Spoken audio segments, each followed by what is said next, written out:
ચિરાગ એટલા તૈયાર થઈને કઈ બાજુ?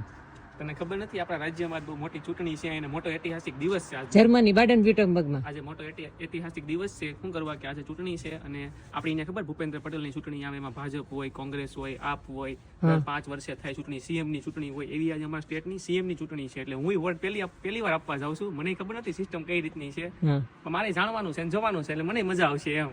અને આ જોવા જેવી વાત એ છે કે આપણી જેમ જ હોય કે રવિવારે જાહેર રજા છે એમ જ હોય આ ચૂંટણી. અને સરકારી સ્કૂલ હોય, સરકારી બિલ્ડિંગ હોય, ત્યાં જ થાય. અને જેનો ટાઈમ હોય છે 8 વાગ્યાથી લઈને સાંજના 6 વાગ્યા સુધીનો. તો મિત્રો વિડીયોમાં બન્યા રહ્યો છે. હું જાઉં છું વોટ આપવા. સિસ્ટમ ખબર નથી કઈ રીતની છે, પહેલી વખત છે, મજા આવશે. તમને હું બધો મારો એક્સપિરિયન્સ શેર કરી આવીને કઈ રીતના ચૂંટણી છે, કઈ રીતના મેં વોટ આપ્યું બધી. પણ સિસ્ટમ અલગ છે, અહીંયા હોય છે બેલેટ પેપર સિસ્ટમ, એટલે મને ખબર નથી કઈ રીતે છે.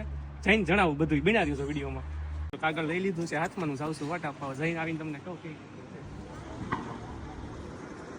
જો ચિરાગ ગયા છે અત્યારે વોટ આપવા માટે ને છે ને આ જો હું છે ને બાર એની રાહ જોઈને ઊભી છું ને આપણે ત્યાં સરકારી સ્કૂલમાં આપવાનું હોય અને અહીંયા કેવું કે ભાઈ બિલ્ડિંગમાં આપવાનું હતું એમ.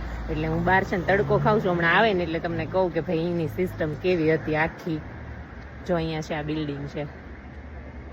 જો ભાઈ ચિરાગ આવી ગયા છે મત દઈને. મિત્રો વોટ આપીને આવી ગયો છું. આપણી જેવી સિસ્ટમ નથી કે ઈવીએમ મશીન હોય, ટીક કરવાનું એટલે પછી તમે વોટ આપી શકો, એવી રીતની સિસ્ટમ નથી અહીંયા. અહીંયા તો કેવું હોય કે તમારે વોટ આપી દેવાનો, પછી લાઈનમાં ઊભું રહેવાનું, અને વોટમાં અલગ સિસ્ટમ છે. આપણે કેમ ભાજપ કોંગ્રેસ હોય ટીક કરી નાખો એટલે પૂરું, એવું નહીં.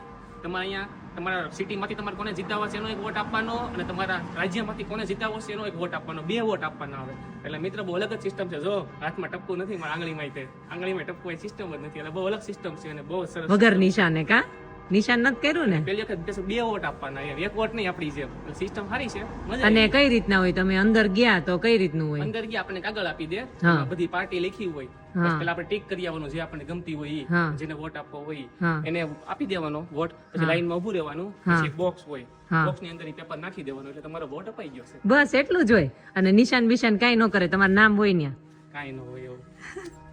તો મિત્રો કેવો લાગ્યો વિડીયો અને જરૂર કમેન્ટ કરીને કહેજો, અને પ્લીઝ લાઈક કરજો, શેર કરજો અને કમેન્ટ કરવાનું ભૂલતા નહીં. અને અમારે જો ભાઈ જર્મનીની મત સિસ્ટમ કઈક આવી છે.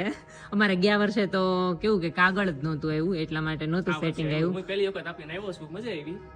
કઈક સિસ્ટમ અલગ જોઈએ એમ. ચાલો મળીએ નેક્સ્ટ વિડીયોમાં.